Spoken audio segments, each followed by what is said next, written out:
श्री शिवाय नमस्तुभ्यम। दोस्तों, स्वागत है आपका अपने चैनल शिव की लाडली में। तो आज की वीडियो में हम बात करेंगे कि हम घर पर शिवलिंग रखें तो पूजा कैसे करें। पूजा अर्चना करते हैं, फिर कुछ बातों का ध्यान हमें रखना चाहिए।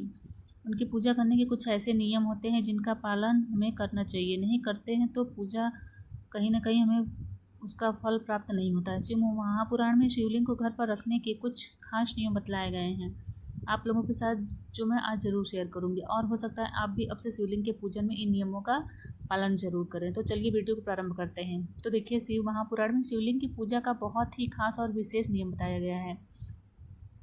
कहा गया है कि अगर हम नियमित रूप से विधिवत शिवलिंग का पूजा अर्चना नहीं करते हैं तो शिव भक्तों पर अतिशीघ्र प्रसन्न होकर अपनी कृपा बरसाते हैं, साथ ही हमारी इच्छा भी पूरी करते हैं। तो भगवान शिव की कृपा पाने के लिए हमें नियमित रूप से उनकी पूजा करनी चाहिए। लेकिन घर में शिवलिंग रखा जाए और उसका नियम रूप से पूजन नहीं किया जाए तो हमें जीवन में कहीं ना कहीं कई कठिनाइयों का सामना भी करना पड़ सकता है।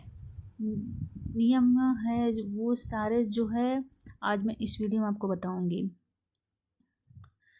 तो घर पर शिवलिंग रखते हैं तो अंगूठे के आकार से बड़ी शिवलिंग की पिंडी नहीं होनी चाहिए, उससे छोटी होगी तो चल जाएगा। और आप किसी भी धातु का रख सकते हैं, सोने का, चांदी का, पीतल का, तांबे का या पत्थर के शिवलिंग का, किसी भी तरह के शिवलिंग आप रख सकते हैं। इसमें किसी भी शिवलिंग का कोई नियम नहीं होती है, परंतु जो नर्मदा नदी से पत्थर निकलता है जिसे कि हम नर्मदेश्वर भी बोलते हैं, वह जो शिवलिंग होता है वह सर्वाधिक उत्तम बताया जाता है, घर पर रखने के लिए अति उत्तम है। अगली चीज़ देखिए, शिवलिंग को हमेशा ईशान में रखिए और उसकी जो जलाधार है, जल से जहाँ बहना है नीचे की ओर, उसका मुख होना चाहिए, मतलब उत्तर और उत्तर की दिशा होनी चाहिए। अपने मंदिर में जब भी आप शिवालय गए होंगे तो जो शिवलिंग होता है उसकी जो जलाधारी होती है वह उत्तर दिशा की ओर होती है। और अगर आपने अभी तक ध्यान नहीं दिया है तो जब भी आप शिवालय जाएं तो इस बात का ध्यान जरूर दीजिएगा। अगला नियम जो है कहते हैं कि वो ये है, आप घर पर रखते हैं उसकी प्राण प्रतिष्ठा करवानी अनिवार्य नहीं होती है। शिवलिंग अपने में ही प्राण प्रतिष्ठा होता है, बस आपको डेली शिवलिंग का अभिषेक पूजन करना चाहिए। और इसके बाद देखिए, शिव महापुराण में हमें इस बात की व्याख्या मिलती है कि घर में एक से अधिक शिवलिंग आपको नहीं रखना चाहिए। ऐसे में देखिए क्या होता है कि घर में अगर एक से अधिक शिवलिंग हो जाए तो या आप किसी को दे दें, उन्हें उस व्यक्ति को पूछ कर दीजिए जो उनकी सेवा पूजा अर्चना करने के इच्छुक हो सके। ऐसा नहीं है कि आपने बोल दिया कि आप शिवलिंग ले लो और उन्होंने ले लिया और उनकी पूजा अर्चना के अभिषेक नहीं किया, तो इस दिशा में दोष जो है वो आपको लगेगा। तो या तो आप उस व्यक्ति को दीजिए जो सेवा पूजा अभिषेक उनका नियमित रूप से विधिवत रूप से पूजा कर सके। और इसके बाद दूसरा उपाय यह है कि अगर ऐसा कोई व्यक्ति आपको नहीं मिल रहा है तब आप मंदिर में देखिए किसी पुजारी जी से पूछ लीजिए और पुजारी जी को दे दीजिए। अपने भक्तगणों से आते हैं मंदिर में जो उनसे पूछ कर उन्हें शिवलिंग देख सकते हैं। मिलकर घर में एक ही शिवलिंग रखा जाता है, इस बात का विशेष ध्यान रखें। इसके बाद जो नियम है वो है कि जहाँ पर भी आप शिवलिंग को रखते हैं वहाँ की साफ सफाई का आपको विशेष ध्यान रखना चाहिए। और ऐसा नहीं है कि जो फूल आपने चढ़ाई वो अगले दिन तक चढ़े हैं, अभिषेक किया तो जो पंचामृत उसमें लगा है वो ऐसे ही रह जाए, ऐसा बिल्कुल नहीं करना है। इससे क्या होता है कि किसी भी प्रकार की कोई सामग्री लगी रह जाती है तो इसे दोष होता है।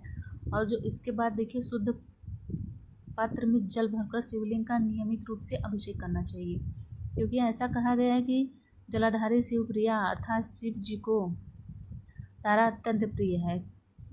अगर आपको अपने घर पर शिवलिंग रखना है तो उससे रोजाना जल्द से जल्द अभिषेक जरूर करना होगा। आप जो है वो एक चीज़ का खास ध्यान दीजिएगा कि जब भी हम कोई वास्तु जैसे कोई फूल, अक्षत, तिल, चंदन शिवलिंग पर चढ़ाते हैं तो शिवलिंग का जो ऊपरी हिस्सा है यानी जो ऊपर का भाग है वो जो है खाली रह जाता है।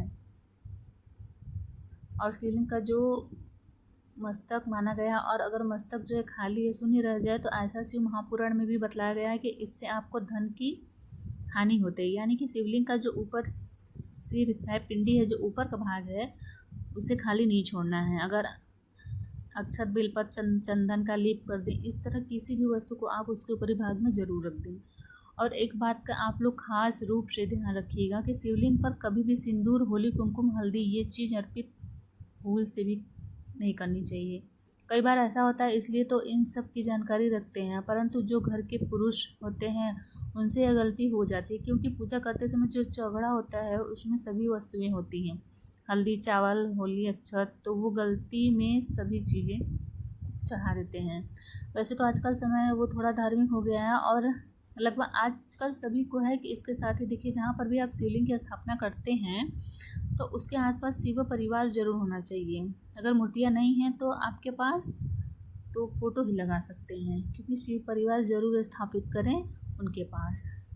उसके बाद का जो नियम है वो है कि देखिए, आपको शिवलिंग पर 1 लोटा जल डेली चढ़ाना है और उस जल में गंगा जल के 2 मुँह नहीं, भले ही आप डाल दें, आपको 1 बेलपत्र ज़रूर चढ़ाना है, कुछ चढ़ाएं या ना चढ़ाएं।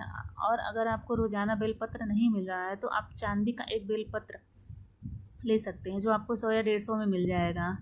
और सोने या चांदी का कोई सा भी ले लें, उसको नियमित रूप से आप गंगा जल से धोकर उसे अर्पित कर सकते हैं। और इसके बाद जो अगली चीज़ है वो ये है कि सबके साथ हो जाता है ऐसा दिक्कत है, सभी को कहीं ना कहीं डेली अभिषेक करना पड़ता है, ज़रूरी होता है। और जब घर पर कोई नहीं रहेगा तो उनका अभिषेक कौन करेगा? तो देखिए, इसके लिए मैं आपको एक ऐसा उपाय बताती हूँ जो हमारे पूज्य गुरुजी ने बताया है। तो देखिए, ऐसी अवस्था में जब भी आप घर से बाहर जाएं तो शिवलिंग के ऊपर, ठीक है, 1 बेलपत्री आप रख दें, चाहे वो कितनी भी सूखी हो, चाहे कितनी भी पुरानी हो, चांदी की हो चाहे सोने की हो, कैसी भी हो। अगर आप 1 बेलपत्री शिवलिंग पर रख कर छोड़ देते हैं तो आप उनका अभिषेक कर दिया। 5-6 दिन तक, जितने दिन भी नहीं कर पाएंगे तो इससे आपको उसका जो है कोई दोष नहीं लगेगा। बेलपत्र जो रखी रहती है तो अभिषेक ही माना जाता है। शिवजी, इस उपाय को स्त्रियां भी अपने मासिक धर्म के समय कर सकती हैं। और तो देखिए, किसी से भी आपका बच्चे से या किसी और से भी करवा सकती हैं। बेलपत्र आप शिवलिंग पर रख दीजिए और शिवलिंग को हमेशा देखिए तांबे या किसी बर्तन में आपको स्थापित तो करना है, नहीं करना है। उम्मीद करती हूँ वीडियो आपको जो है अच्छा लगा होगा, और अगर आपको वीडियो अच्छा लगा है तो प्लीज़ लाइक सब्सक्राइब कर दीजिए, ठीक है। भगवान शंकर को जो है कि बेलपत्र बहुत प्रिय होता है, और जब भी अभिषेक करें, उनकी पूजा अर्चना करते हैं आप लोग, तो उनको बेलपत्र अवश्य चढ़ाएं। आप चाहे तो समी के पत्ते भी चढ़ा सकते हैं, इसलिए मैंने देखिए समी के पेड़ जो है कि पास में लगा रखा है, और मैंने बेलपत्र भी लगाया है जो कि अभी दूसरी जगह है। और ध्यान से आपको रोज़ डेली पर डे आपको शिव जी का पूजन और अभिषेक करना है, ठीक है। आपको डेली करना है।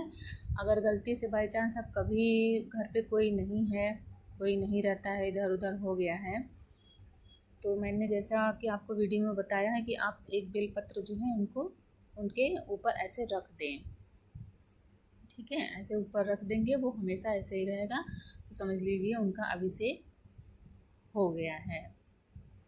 और काला तिल भी भगवान शिव को बहुत पसंद है, जो कि आप चढ़ा सकते हैं।